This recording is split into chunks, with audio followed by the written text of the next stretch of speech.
こんにちは、フリーマンです。以前紹介した入門用エチュードをクリアした方へ向けて、脱初心者用練習曲を用意しましたよ。スタッカートやスラーなどを使い、リズムを活かすことで音楽的表現が十分にでき、聞き手の表現次第で楽曲の色を変えることがしやすい構成となっております。初心者の方でも練習で取り組んだことがあるような雰囲気を持ちつつも、古典の音楽では出てこないようなフレーズやコードが見え隠れをする、紛れもなく現代に蘇った新しいエチュードとなっております。複雑な音楽性や運指、指のストレッチなども極力組み込まず、聞き手が心地よく楽曲を楽しめるよう構成しており、ギターを弾く誰もが取り組みやすく、ギターらしい練習が可能となっております。入門用エチュードをクリアした方が次に取り組むべき右手で弾くベースとメロディーのコントロール、そして左手のポジション移動を同時に鍛えられるエチュードです。特に古典的なエチュードにはない現代的な響きの中で、右手の指の独立性を高めるトレーニングにも最適ですよ。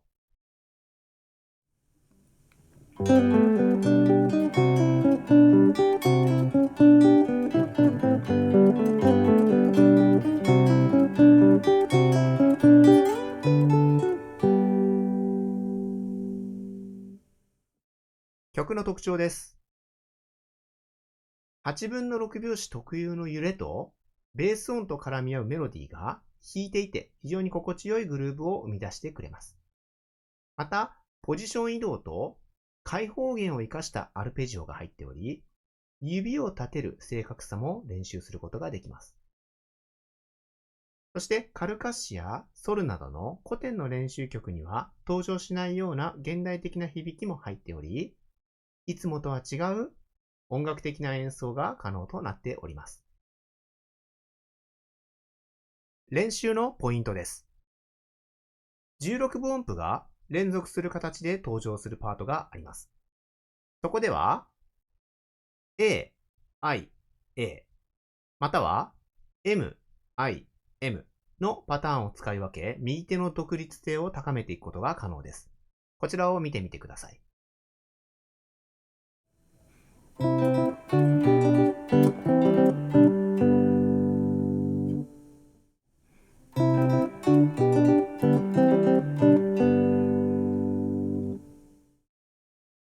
開放弦を生かしたアルペジオパートが途中登場します。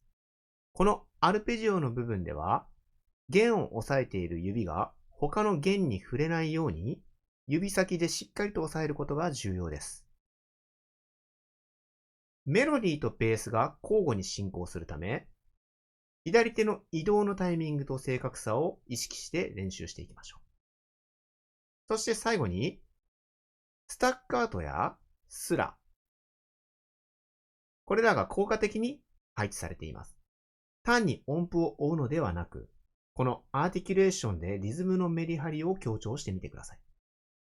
あなたの表現次第で曲の表情がガラリと変わる楽しさを味わえますよ。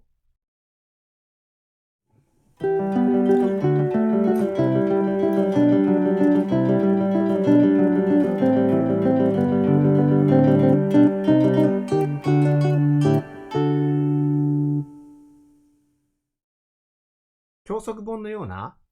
少し退屈な練習はしたくないけれど、上手くなりたいな。そんなあなたのために書いた曲です。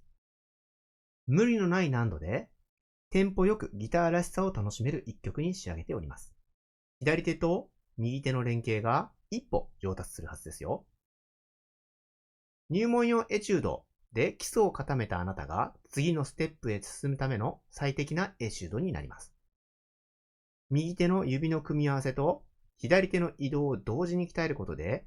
より多彩なレパートリーに挑戦する力が身につきます。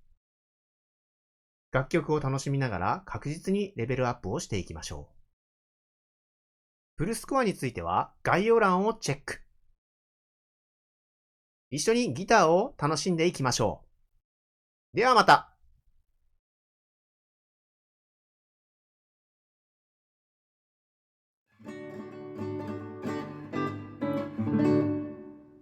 ギターが好きな方、そしてまた聴いてみたいなと感じていただけましたら、ぜひチャンネル登録といいねをお願いします。またコメントいただけますととても励みになります。